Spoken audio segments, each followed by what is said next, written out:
আপনি যদি এই 7টি নির্দিষ্ট নিয়ম অনুসরণ করেন, আমি আপনাকে নিশ্চিত করে বলতে পারি যে আপনার পোর্টফোলিও সূচকের চেয়ে বেশি গ্রো করবে। আসসালামু আলাইকুম ভিউয়ার্স, আশা করছি ভালো আছেন। সবাইকে ওয়েলকাম করছি নলেজ টাচের আজকের ভিডিওতে।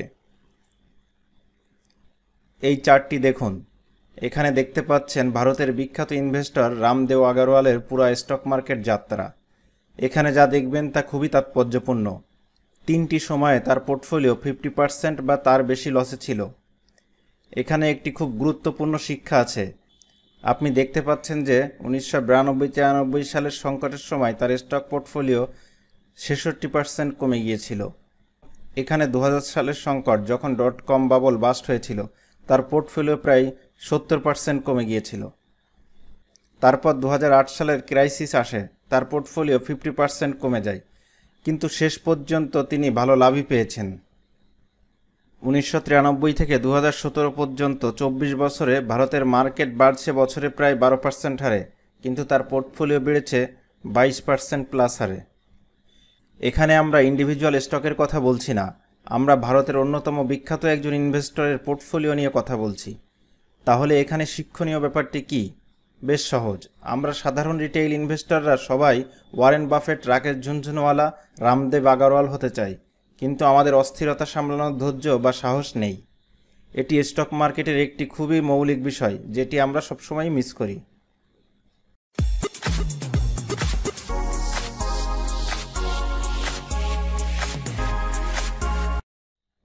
গত এপ্রিল-মে মাসে স্টক মার্কেট অনেক কমে গিয়েছিল।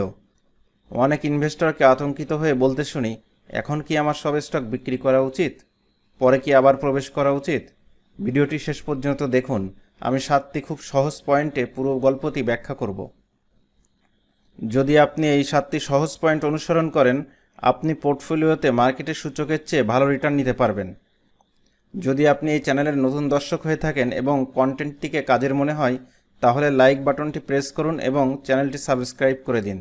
এটি আমাদের পরিশ্রমকে সার্থক করবে। তাহলে প্রথম মূল পয়েন্টটি যা আপনাকে স্টক মার্কেট সম্পর্কে বুঝতে হবে তা হলো, স্টকস সরল রেখায় রিটার্ন দেয় না। অনেক সময় আমরা কল্পনা করি যে আজ আমরা বার্জার কিনছি বা স্কয়ার ফার্মা কিনছি এবং আগামীকাল থেকে এটি বাড়তে শুরু করবে। ভুল, এটা সেভাবে হয় না। এখানে একটি খুব গুরুত্বপূর্ণ পয়েন্ট যা আপনাকে আরও গভীরভাবে দেখা উচিত, এবং আপনি যা দেখবেন তা হলো, যদি আমরা শেষ 15 বছরের ডিএসই ইন্ডেক্সের পারফরম্যান্স ট্র্যাক করি, আপনি দেখবেন যে কিছু বছর ছিল যখন নেতিবাচক রিটার্ন ছিল। উদাহরণস্বরূপ 2011 সাল নেগেটিভ 36%, তার পরের বছর নেগেটিভ 22%। আপনি বিশ্বাস হারাবেন, বা অ্যাটমোস্ট আপনি শুধু বলবেন যে আমার অনেক ক্ষতি হয়ে গেল। পরবর্তীতে আপনি 0.5% লাভ করতেন। 3টি বছর চলে গেল, আপনি লসে রয়েছেন। আপনি বিশ্বাস হারাবেন এবং আপনি অন্যান্য সম্পদ ক্লাসে চলে যাবেন। কিন্তু কি ঘটবে? আপনি পরবর্তী 17, 20, 21 সালের সিগনিফিক্যান্ট লাভগুলো মিস করবেন। তাহলে পয়েন্টটি হলো, এটি ডিএসই 30 হোক, পুরো বাজার বা পৃথক স্টক হোক না কেন, তারা কখনোই সরল রেখায় উপরে যাবে না, তারা কখনোই সরল রেখায় নিচে যাবে না। এমন বছর থাকবে যখন আপনি 3 বছরের লাভ 1 বছরেই করবেন, আবার এমন বছরও থাকবে যখন আপনি 3 বা 4 বছরের লাভ হারাবেন। তাহলে কেন আমরা অনুমান করতে পারি না কোন বছর ভালো হবে বা কোন বছর খারাপ হবে, বা কোন মাস ভালো হবে কোন মাস খারাপ হবে? খেয়াল করলে দেখবেন গত 16 বছরে পুরো স্টক মার্কেটের অর্ধেকের বেশি রিটার্ন এসেছে মাত্র কয়েকটি মাসে। আপনি অনুমান করতে পারবেন না সেই ট্রেডিং মাসগুলা কোনটা হবে। কোনোভাবেই আপনি তা অনুমান করতে পারবেন না। স্টক মার্কেটের স্কিল্ড ইনভেস্টররা বাজার কি করবে তা অনুমান করেন না। তারা মূলত তাদের পোর্টফোলিওর উপর বেশি ফোকাস দেন, ইনভেস্টেড থাকেন। ইনভেস্টেড অবস্থায় থেকে তারা বাজার যে নির্দিষ্ট সময়ে অ্যাবনর্মাল লাভ দেয় তার সুবিধা নিতে সক্ষম হন, যা অন্য কেউ অনুমান করতে পারে না। এখন যদি আপনি বর্তমান বাজারে বিভিন্ন সেক্টরে কিছু যৌক্তিক বিনিয়োগ করতে চান, আমাদের চ্যানেলে সেক্টর অ্যানালাইসিস বিভিন্ন বিষয়ে লার্নিং ভিডিও আছে, সময় করে দেখে নিতে পারেন। ডেসক্রিপশন বক্সে প্লেলিস্ট চেক করুন। আপনারা জানেন, চ্যানেলের একটি মূল লক্ষ্য সাধারণ বিনিয়োগকারীদের বিনিয়োগ শিক্ষায় শিক্ষিত হতে সাহায্য করা। আলোচনার স্বার্থে যেসব স্টকের নাম ব্যবহার করা হচ্ছে সেগুলিকে বাই বা সেল করার জন্য কোনো পরামর্শ দেওয়া হচ্ছে না। যেহেতু বিনিয়োগের সাথে আর্থিক রিস্ক জড়িত, তাই জেনে বুঝে হোমওয়ার্ক করে নিজেই সিদ্ধান্ত নিন। এখন দ্বিতীয় খারাপ অভ্যাস যা আমরা রিটেল ইনভেস্টররা ফলো করি তা হলো এ গ্রুপে সে গ্রুপে মাল্টিব্যাগার স্টকগুলির সন্ধান করতে থাকি। কখনো আপনি টেলিগ্রাম গ্রুপে যোগ দেন, কখনো বা হোয়াটসঅ্যাপ গ্রুপে যোগ দেন, কখনো ফেসবুক গ্রুপে ঢু মারেন, এমনকি আপনি তার জন্য অর্থ প্রদানও করতে রেডি থাকেন। পরামর্শদাতা বলবে আমাকে এত টাকা দিন, অত টাকা দিন, তারপর আমি আপনাকে কয়েকটি মাল্টিব্যাগার বলবো, ডাবল হওয়ার শেয়ার সম্পর্কে বলবো। সবই বাজে কথা। অনুগ্রহ করে সেই ধরনের গ্রুপ থেকে দূরে থাকুন। আপনি নির্দিষ্ট করে মাল্টিব্যাগার অনুমান করতে পারবেন না, কেউ করতে পারে না। খুব আলোচিত মাল্টিব্যাগার হওয়ার গল্প হলো ওয়ারেন বাফেট, রাকেশ ঝুনঝুনওয়ালাদের মাল্টিব্যাগার পিক করার গল্প। এখানে কয়েকটি গুরুত্বপূর্ণ ব্যাপার বোঝা উচিত। প্রথম এবং প্রধান পয়েন্ট হলো কেউই অনুমান করতে পারে না মাল্টিব্যাগার কোনটি হবে। যদি অনুমান করতে পারতেন তাহলে সকল টাকা ওই একটি স্টকে বিনিয়োগ করেই রাতারাতি বিলিয়নিয়ার হয়ে যেতেন। ব্যাপারটা এটা না যে তারা কেবল কেনেন এবং স্টক সম্পর্কে ভুলে যান। ভালো ইনভেস্টররা সাধারণত যা করেন তা হলো তারা একটি গ্রোথ কোম্পানি বেছে নেন, তারা এটি অ্যানালাইসিস করেন এবং মনিটরিংয়ে রাখেন। যদি স্টকটি এই আকার থেকে এই আকারে যায়, এই আকার থেকে এই আকারে যায়, তারা এটি ধরে রাখেন। তারা ওই স্টকে কিছুটা লাভ বুক করতে পারেন, তারপর তারা ওই ব্যবসা নিয়মিত ভিত্তিতে বিশ্লেষণ করতে থাকেন। এই কোম্পানির আকার ক্রমাগত বাড়তে থাকে এবং একদিন এটি মাল্টিব্যাগার হয়ে যায়। কিন্তু 2024 সালে বসে অনুমান করা যে 2034 সালের মধ্যে এই কোম্পানি মাল্টিব্যাগার হয়ে যাবে, ওই কোম্পানি মাল্টিব্যাগার হয়ে যাবে, এটা সঠিক নয়। এই ধরনের কৌশল ব্যবহার করে মাল্টিব্যাগার স্টক বেছে নেওয়া যায় না। আমাদের স্টক মাল্টিব্যাগার রিটার্ন দেয় না কেন? কারণ আমরা তাকে সেই সময় দেই না। আমরা সব কিছু বড্ড জলদি চাই। আপনি যা করতে পারেন তা হলো ব্যবসাগুলির প্রতিটি এই গ্রোথ স্টেজ মনিটর করতে থাকুন এবং তারপর সিদ্ধান্ত নিন যে আপনি সেই স্টকে ইনভেস্টেড থাকতে চান কি চান না। অনুগ্রহ করে ব্যবসাটিকে জানুন, বুঝুন, ফান্ডামেন্টাল অ্যানালাইসিস করুন এবং নির্দিষ্ট স্টকগুলিতে আপনার বিনিয়োগ তত্ত্ব নিয়মিত পুনর্মূল্যায়ন করুন। এখন তৃতীয় জিনিসটি যা নবীন ইনভেস্টররা করে তা হলো তারা সর্বদা দামের পরিবর্তন পর্যবেক্ষণ করতে থাকে এবং তারা স্টকের মূল্য ভালো না খারাপ তা নির্ধারণ করে। মাঝে মাঝে শুধুমাত্র একটি সম্পদের দাম দিয়ে কিছুই চিহ্নিত করা যায় না। বাটা শু এখানে একটি ক্লাসিক উদাহরণ হতে পারে। আমি একসময় বাটা শুতে পজিশন নিয়েছিলাম। আমি বাটা শুতে ভালো লাভ করেছি আলহামদুলিল্লাহ এবং স্টক থেকে বেরিয়ে গেছি। এর মানে আমি আপনাকে আবার বের হতে বলছি না, কিন্তু আমি আমার বাটা শুতে বিনিয়োগ নিয়ে খুশি কারণ আমি এতে টার্গেটেড অর্থ উপার্জন করেছি। 2020 সালে বাটা শুর নেগেটিভ ইপিএস ছিল 96 টাকা 94 পয়সা। এখন যদি আপনি 2021-22-এ ফিরে যান, অনেক মানুষ বাটা শু নিয়ে নেতিবাচক কথা বলছিল। তারা বলছিল যে বাটা শু শেষ হয়ে গেছে, বাটা শুর আর কোনো উপায় নেই। অনেকেই তখন বাটা শু বিক্রি করেছে। দীর্ঘমেয়াদে আসলে তেমনটি হয়নি। কোভিড পরবর্তী সময়ে বাটা শু যথেষ্ট লাভ দিয়েছে এবং স্ট্রংলি কামব্যাক করতেছে। কেন? কারণ এটি মৌলিকভাবে একটি ভালো স্টক ছিল। কোম্পানিটি তখন পরিস্থিতির শিকার ছিল। কোভিডে আসলে তার তেমন কিছু করার ছিল না। পরবর্তীতে 2022-এর তৃতীয় কোয়ার্টারের 3 মাসেই স্টকটি 56% লাভ দিয়েছে। আমি আরও কয়েকটি এমন উদাহরণ দিতে পারি যেখানে এই ধরনের তত্ত্বগুলি প্রমাণিত হয়েছে। স্টকের মূল্য কমেছে, সেটাকে বেশি গুরুত্ব না দিয়ে জানতে হবে কেন কমলো। কোম্পানিটির ব্যবসা কি কমেছে? ব্যবসা কমলে কেন কমলো? আর ব্যবসা না কমেও স্টকের মূল্য কমলে এটা বরং নতুন পজিশন নেওয়ার সুযোগও হতে পারে। এখন চতুর্থ কৌশল, ভালো ইনভেস্টরদের সর্বদা বিনিয়োগ করার জন্য অতিরিক্ত অর্থ থাকে।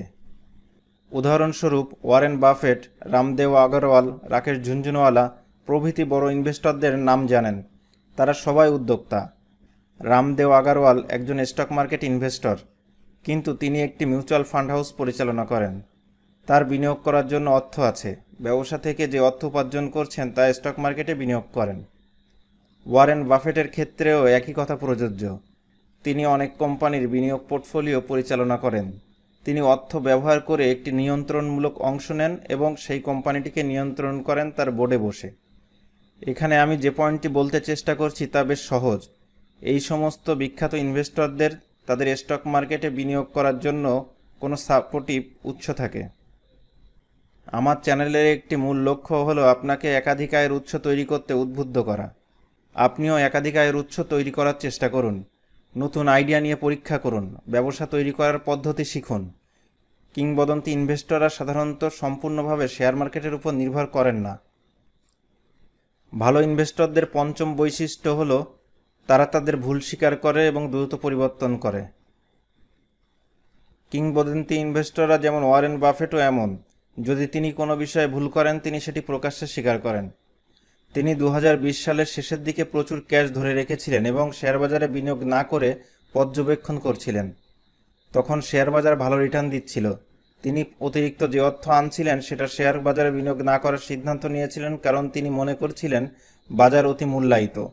পরে তিনি বুঝতে পেরেছিলেন যে তিনি একটি ভুল করছেন এবং তিনি সেটি শুধরে নিয়ে বাজারে আরও পজিশন নিতে শুরু করেন। আপনার দৃষ্টিভঙ্গি পরিবর্তন হওয়া বেশ স্বাভাবিক। যদি ব্যবসায়িক বিশ্ব পরিবর্তন হয় তাহলে আপনাকেও একটি মৌলিক সত্য বুঝতে হবে যে আপনি যখন একটি স্টক কিনছেন আপনি একটি ব্যবসা কিনছেন। সেই ব্যবসার প্রকৃতি পরিবর্তন হবে, সেই ব্যবসার দাম পরিবর্তন হবে এবং আপনার মন্তব্যও পরিবর্তিত হওয়া উচিত। যদি কোনো ব্যবসার দাম বেশ আক্রমণাত্মকভাবে পড়ে যায় কিন্তু আপনি মনে করেন যে স্টকটি ভালো, তাহলে আপনি সেটিকে কিছু পজিশন তৈরি করার কথা বিবেচনা করবেন। একইভাবে যদি আপনি কোনো ইন্ডাস্ট্রি সম্পর্কে কনফিউজড হন, উদাহরণস্বরূপ এখন আমি স্টিল ইন্ডাস্ট্রি সম্পর্কে কনফিউজড। পূর্বে এই ইন্ডাস্ট্রির একটি ফান্ডামেন্টাল স্টকে কিছুটা পজিশন নিয়েছি, এরপরে আমি আমার অবস্থান পরিবর্তন করি। কেন? কারণ আমি জানি না বর্তমান পরিস্থিতিতে গ্যাস বিদ্যুতের উচ্চ রেট, লোনের হাই ইন্টারেস্ট, কাঁচামাল আনতে ডলারের shortage, low domestic development works, steel industry কত তাড়াতাড়ি মূলধারায় আসবে। আমি এখনও তা খুব দ্রুত ঘটতে দেখছি না, তাই আমি এই সেক্টরে নতুন কোনো পজিশন নিচ্ছি না। যখন আমি নিশ্চিত হয়ে যাব যে স্টিল ইন্ডাস্ট্রি আবার বুলিশ হতে চলেছে, তখন আমি কিছুটা উচ্চ মূল্যেও স্টক কিনতে রাজি থাকব। একজন ইনভেস্টর হিসেবে আপনাকে যা করতে হবে তা হলো নিজের সাথে সৎ হতে হবে। যদি কোথাও ভুল করে থাকেন, ঠিক আছে, সেটা পরিবর্তন করুন। যদি আপনি কিছু বিষয়ে অনিশ্চিত হন, সাইড লাইনে থেকে এটি দেখুন, এতে পজিশন নিতে হবে না। আপনি যে কেনাকাটা করেছেন তা সঠিক প্রমাণ করতে চাওয়ার কোনো প্রয়োজন নেই। এবং আপনাকে এটিও বুঝতে হবে যে আপনি স্টক মার্কেটে 10টি বাজি ধরছেন, তার মধ্যে অন্তত 3 বা 4টি ভুল হবে। আমাদের পরবর্তী পয়েন্ট, মানুষ শেয়ার বাজারে আতঙ্কিত হয় কারণ তারা জানে না তারা কি কিনছে, কেন কিনছে। অনেক ইনভেস্টর উদ্দেশ্যের সাথে স্টকের নেচার মিলাতে ব্যর্থ হন। আপনি কি জানেন একটি হাই গ্রোথ পোটেনশিয়াল কোম্পানির স্টক কিভাবে কাজ করার কথা? হাই গ্রোথ পোটেনশিয়াল কোম্পানির স্টক একটি ভোলাটাইল ফেজে থাকে। এটি প্রায় একটি স্টার্টআপে বিনিয়োগ করার মতো।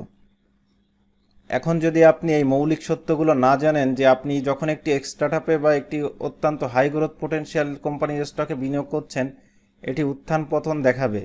এর মূল্য প্রায় 80% যেমন কমে যেতে পারে এবং এটি আবার বাড়তেও পারে। এখানে আমরা অ্যামাজনের উদাহরণ শেয়ার করতে পারি। 2001 সালে মাত্র 2 মাসে অ্যামাজন তার মূল্যের প্রায় 65% হারিয়েছিল। তারপর 2003 সালে 16 মাসে এটি প্রায় 365% বেড়ে যায় এবং গত 22 বছরে স্টকটির মূল্য বেড়েছে 256 গুণ, মানে 1 টাকা 22 বছরে হয়েছে 256 টাকা। ডিভিডেন্ডের হিসাব বাদই দিলাম। তাই আপনি যদি একটি কোম্পানি চিহ্নিত করতে চান যার অ্যামাজনের মতো সম্ভাবনা থাকতে পারে, তাহলে আপনাকে সেই ভোলাটিলিটিকেও মেনে নিতে হবে। তাই যদি আপনি না বোঝেন যে XYZ কোম্পানিতে বিনিয়োগ ভোলাটিলিটি কেমন হবে, তাহলে এতে বিনিয়োগ করবেন না। এমন জিনিসে বিনিয়োগ করুন যার বিজনেস আপনি বোঝেন, বিজনেস মডেলটি বোঝেন। আমরা আমাদের শেষ পয়েন্টে চলে এসেছি। মানুষ কেন আতঙ্কিত হয়? অনেকেই অন্যের সুপারিশে ইনভেস্ট করেন। মূল্য কমে গেলেই তারা চিন্তিত হয়ে পড়ে, কারণ তারা সম্পদগুলিতে অতিরিক্ত বিনিয়োগ করেছে বা ঝুঁকি কমানোর উপায় জানে না। সুতরাং স্মার্ট ইনভেস্টররা সবসময় তাদের ঝুঁকি কমায়।